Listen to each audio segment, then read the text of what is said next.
স্বস্তিক খুনের আসামিদের ধরে বড়বাবু সমস্ত প্রমাণ বের করে নিল। হ্যাঁ বন্ধুরা, গীতা এলএলবি ধারাবাহিকের আজকের পর্বে ধারাবাহিকের শুরুতে আমরা দেখতে পাই প্রিয়ম্পদা চ্যাটার্জি অগ্নিজিৎ মুখার্জিকে ফোন করে বলে, আপনি আমাদের বাড়িতে আসুন, যেহেতু আমি অফিসে যেতে পারছি না, বাড়িতে এসে কথা বললে ভালো হয়। কথা শেষ করে প্রিয়ম্পদা ফোনটা কেটে দেয়। তখন গীতা বলে, এই অ্যাডভোকেটের নামটা আমার খুব চেনা লাগছে, কোথায় যেন শুনেছি মনে হচ্ছে, কিন্তু মনে করতে পারছি না, মাথায় খুব যন্ত্রণা হচ্ছে। প্রিয়ম্পদা তখন বলে, তোমাকে এসব কিছু মনে করতে হবে না, এখন আমার সঙ্গে চলো, রান্নাঘরে আমাকে কাটাকাটি করতে হেল্প করবে। গীতা বলে, হেল্প কেন করব, আমি নিজেই অনেক ভালো রান্না করতে পারি, আমার রান্না সবাই আঙুল চেটে খায়। এরপর আমরা মুখার্জি বাড়িতে দেখতে পাই মেয়ে কাঁদছে এবং বলছে বাড়ির ছেলে হুট করে নিখোঁজ, এমনকি বাড়ির পুত্রবধূও নিখোঁজ, যে কিনা অন্তঃসত্ত্বা, কিছুদিন পরই তার সন্তান পৃথিবীতে আসবে, আর এখন সেই মেয়েটা নেই। অগ্নিজিৎ মুখার্জি বলে, আমি জানি না আমার ছেলে বেঁচে আছে কিনা মরে গেছে, তবে আমি কোনোদিনই তোমার গীতা বৌদিকে ক্ষমা করবো না। মেঘ তখন বলে, তারপরও তুমি এসব বন্ধ করবে না। অগ্নিজিৎ কান্না করে বলে, আমাদের পুরোহিতের সঙ্গে কথা বলতে হবে, স্বস্তিকের বডি এখনো নিখোঁজ, এমন অবস্থা কি শ্রাদ্ধ করা যাবে?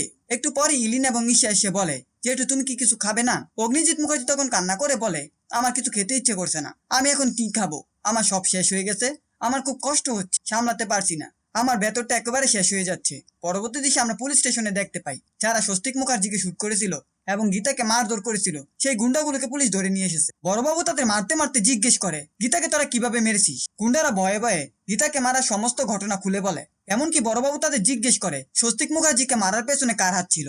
তখন তারা বলে, কাবেয়া ব্যানার্জি, উনি আমাদের 25 লক্ষ টাকা দিয়েছিলেন এবং আমরা স্বস্তিক মুখার্জিকে মেরে গঙ্গা জলে ভাসিয়ে দিয়েছিলাম। বড়বাবু তখন বলে, ওই কাবেয়া ব্যানার্জি এক সময় অনেক কেঁদেছিল, কিন্তু ও চেয়েছিল কি? এরপর প্রিয়ম্পদা চ্যাটার্জি বাড়িতে দেখা যায় টিপ জেদ ধরে আছে, সে তার মায়ের শাড়ি গয়না দিয়ে সাজবে, না হলে সে কোনো রিচুয়াল মানবে না। প্রিয়ম্পদা এসে বলে, অনেক বেলা হয়ে গেছে, এখনো সাজগোজ করনি কেন?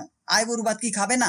টিপ তখন বলে, তুমি যদি আমার মা হও তাহলে নিজে শাড়ি গয়না দিয়ে আমাকে সাজিয়ে দাও, তা না হলে আমি আইবুড়ো ভাতে বসবো না, এমনকি এই বিয়েটাও মন্দিরে গিয়ে করবো। এদিকে গীতা বলে, তুমি মায়ের সঙ্গে এমন ব্যবহার করছো কেন? মায়ের সঙ্গে কেউ এমন ব্যবহার করে? টিপ রেগে গিয়ে বলে, আমি এখন তোমার কাছ থেকে শিখবো না কার সাথে কেমন ব্যবহার করতে হবে, তুমি একটি কথাও বলবে না, নিজে সীমার মধ্যে থাকো। প্রিয়ম্পদা তখন বলে, মেয়েটি অসুস্থ, ওর সঙ্গে এমন ব্যবহার করো না, আমি তোমার জন্য শাড়ি গয়না আনছি। এটা বলে টিপের মা শাড়ি গয়না আনতে নিজের রুমে যায়। অন্যদিকে টিপ তার হবু জামাইকে ফোন করে বলে, আমরা মন্দিরে গিয়ে বিয়ে করছি না, তুমি তোমার বন্ধুদের নিয়ে গাড়ি করে বরযাত্রী চলে এসো, আমি জানি তোমার কাছে টাকা নেই, টেনশন করো না, আমি টাকা পাঠিয়ে দেবো, এমনকি বিয়ে করে যাওয়ার সময় মোটা অঙ্কের টাকা, গাড়ি, ফ্ল্যাট এখান থেকে নিয়ে যাব, তুমি টেনশন করো না। টিপের কথা শুনে স্ত্রী বলে, তোর বর কি করে আর এসব কথা কেন বলছিস? টিপ বলে, ও কিছু করে না, তোমার এসব শুনলে চলবে না, বাধ্য তুমি। শেষ দৃশ্যে দেখতে পাই প্রিয়ম্পদা চ্যাটার্জি বাড়িতে অগ্নিজিৎ মুখার্জি এসেছে এবং প্রিয়ম্পদা চা নাস্তার জন্য গীতাকে পাঠিয়েছে। কিছুক্ষণ পর পুলিশ স্টেশন থেকে বড়বাবু অগ্নিজিৎ মুখার্জিকে ফোন করে বলে, স্বস্তিক মুখার্জির খুনের ব্যাপারে আমি অনেক তথ্য পেয়েছি, স্বস্তিককে মেরে ওরা গঙ্গায় ভাসিয়ে দিয়েছে।